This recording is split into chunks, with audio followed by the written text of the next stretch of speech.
Here in Lynchburg, Virginia, in plain sight on Pierce Street, are the remnants of one of the most important and forgotten tennis courts in history.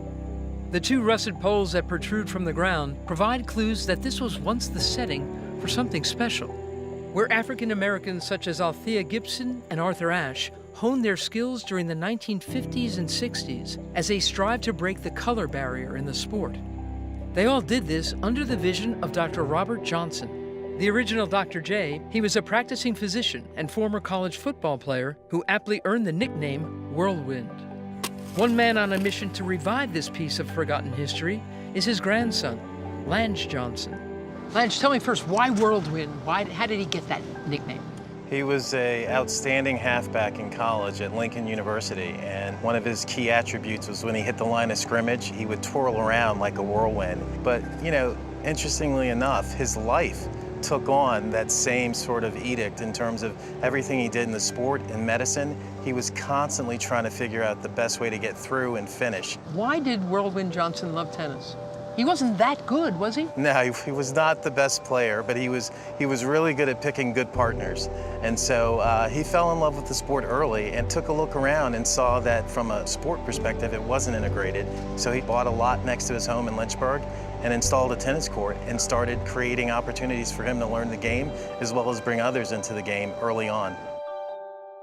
Althea Gibson was a project when she first came to Dr. Johnson's attention in 1946 from the rough and tumble streets of Harlem. But she also had great potential. Althea thrived in this new structured environment and by 1950 became the first African American to receive an invitation to play the most prestigious tournament in the country, the U.S. Nationals. The real experiment, the real goal initially was to just break the color line. The fact that she got into U.S. Nationals was key. But then my grandfather pivoted and said, well, we should win one of these next. So he organized a junior development program in '51 and moved the sport forward. There was just one court? How did he get those kids playing on just one court? Obviously, the top tier kids would get access to the main court, but we also utilized public courts in Lynchburg that were available. How big a deal was it to be on that court? It was the most vicious but polite tennis that you could ever see, but people really fought tooth and nail to impress him. This was during the Jim Crow era of this country. Oh, yeah. Well, there are a number of obstacles and stories where they were traveling in the Deep South or elsewhere, and they ran into some real problems. One example, they were playing a tournament, and they ended up in the middle of the night. One of the players had an axe that was split through the door, posted a note in the door that said, "You guys need to leave." And Dr. J said, "Don't worry, I've got you covered. We're gonna stay put, and we're gonna win this tournament." I wish that wasn't such a foreign story. But about 60 miles away from us now, in Charlottesville, all this stuff is still happening. Incredible. If he were still teaching kids how to play tennis and how to live their lives, what would he be saying about what's going on in our country now still? He would be very disappointed, but during his life, he knew that you had to be above board. Don't react to the violence, even on court. Don't make any calls that would even imply that you had taken a point from your opponent. Make sure you give them the benefit of the doubt 100% of the time. I think ultimately it made them stronger and better competitors. And people. And people.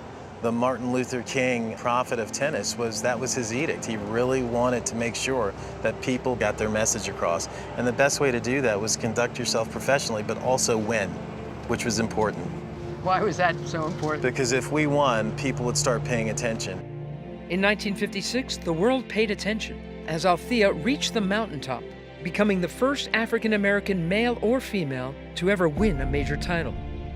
She won the French Open, and she continued to dominate the game for the next 2 years, winning back-to-back U.S. Nationals and Wimbledon championships. There's a telegram that she sent to my grandfather in '57 after winning Wimbledon, and she said, "This is yours as well, because without your belief in me and your confidence and your willingness to support me, this would have never happened." Dr. Johnson's success with Althea made his court in Lynchburg the epicenter for African-American tennis, as over 200 lives were forever changed through this program, including a scrawny 9-year-old named Arthur Ashe.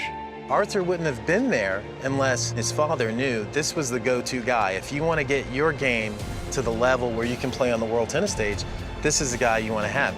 Ultimately, he adopted the program pretty much perfectly and flourished as a result. Jeannie Ash said that Arthur revered your grandfather. He set such a high bar and such a standard for so many players to live by that he was remembered in that way. He knew exactly what people needed: great teaching, great equipment, and they needed a code of conduct they could live by to excel on the court. And he provided all of that. Dr. Johnson lived to see Arthur win his first major at the 1968 U.S. Open, but passed away 4 years later. And finally, in 2009, Whirlwind was granted his rightful place in history when he was inducted into the International Tennis Hall of Fame. The key mantra of my grandfather's life was, "It can be done." No integration in big-time tennis, it can be done. No state-of-the-art tennis facilities and equipment for African-American players, absolutely can be done. The USTA has also partnered with the Whirlwind Foundation in a movement to restore the original court so it can be used once again for future generations. So this is the spot. This is where Althea Gibson honed her skills as well as Arthur and transformed the game.